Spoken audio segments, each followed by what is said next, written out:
बघूया 10वीचा मॅथ्स 1मधला 4थ्या नंबरचा financial planning हा चॅप्टर.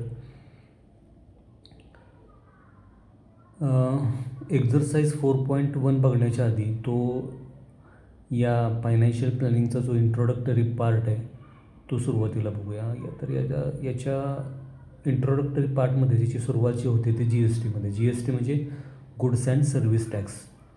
म्हणजे आपण दुकानात गेल्यानंतर जे काही सामान खरेदी करतो तिथून, तर त्याच्यावरती जो आपण टॅक्स देतो तो GSTच्या स्वरूपातच देतो. मग तो एखादा आपण माल खरेदी करतो किंवा एखादी सर्व्हिस घेतो कुठली, म्हणजे मोबाईलचा आपण ज्यावेळी रिचार्ज करतो त्यावेळी आपण कुठलं प्रॉडक्ट आपण खरेदी करत नाही, तर आपण त्यांची सेवा घेतो, तर त्यावेळी झाला तो सर्व्हिस टॅक्स. तर हा 2 प्रकारे घेतला जातो आहे. एक आहे तो CGST आणि दुसरा आहे तो SGST.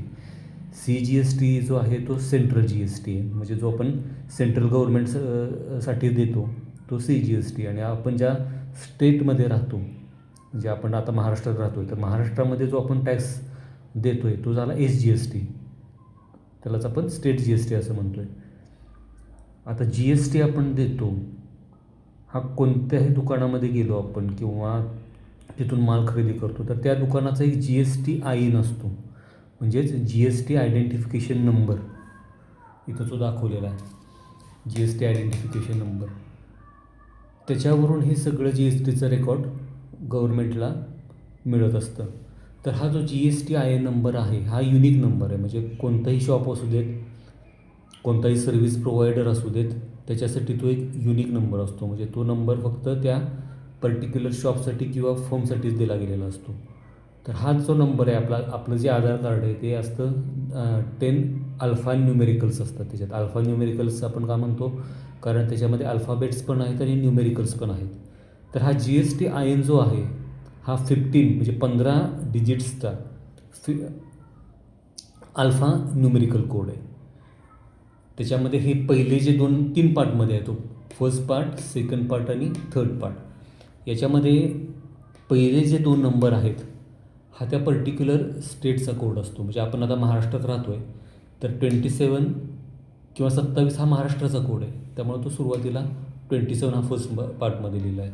पुढचे जे 10 डिजिट्स आहेत हे त्या शॉपचे किंवा त्या फर्मचं जे आधार नंबर असेल तो आधार नंबर आहे तिथला. आणि हे शेवटचे जे नंबर आहेत 1Z आणि 5, तर हा 1 जो आहे हा याच्यासाठी 1 दिलेला आहे की कारण ह्या पर्टिक्युलर आधार नंबरवरती जेवढी रजिस्ट्रेशन झालेली आहेत GST आयनसाठी, तर तो हा दर्शवतो. आता इथं 1 दाखवलेलं आहे म्हणजे ह्या आधार नंबरवरती एकच रजिस्ट्रेशन झालेलं आहे म्हणून 1 आहे. इथे 2 झाले असतील तर 2 येईल, 3 झाले असतील तर 3 येतील, त्यासाठी आहे.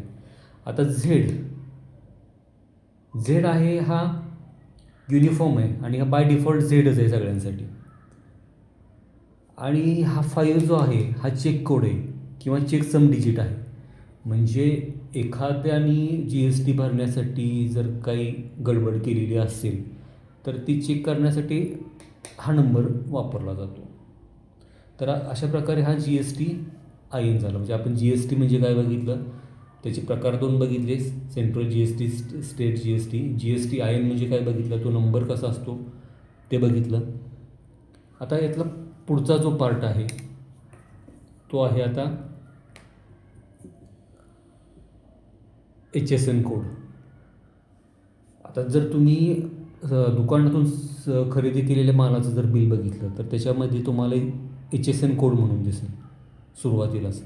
तर HSN कोडचा लॉंग फॉर्म काय येतो आहे, हार्मोनायझ्ड सिस्टीम ऑफ नॉमेनक्लेचर. म्हणजे प्रत्येक प्रॉडक्ट, आता टूथपेस्ट खरेदी करताय तुम्ही, एखादा साबण खरेदी करताय, टूथब्रश खरेदी करताय आणि काही खरेदी करताय तुम्ही मॉलमधून किंवा दुकानातून, तर त्या प्रत्येक एक पर्टिक्युलर प्रॉडक्टसाठी एक कोड दिलेला असतो आणि तो त्या प्रॉडक्टसाठी स्पेशल कोड आहे, खास कोड आहे तो. म्हणजे तो कोड परत दुसऱ्या कुठल्या प्रॉडक्टसाठी वापर केलेला नाही आहे.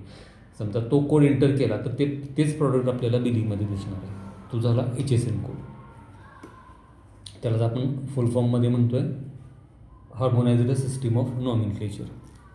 आता जसं आपण गुड्ससाठी बघतो आहे तर त्याचप्रमाणे आपण इथं SAC म्हणून एक आहे, सर्व्हिस अकाउंटिंग कोड.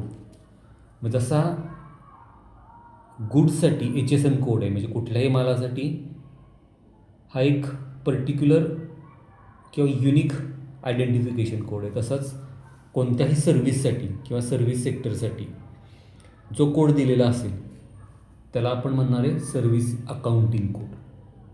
म्हणजे पर्टिक्युलर कुठली एखादी सर्व्हिस आहे ती या SACनी ओळखली जाणार आहे. तर हा झाला इंट्रोडक्टरी पार्ट. आता आपण पुढच्या पार्टमध्ये 4.1 एक्झरसाइज बघूया.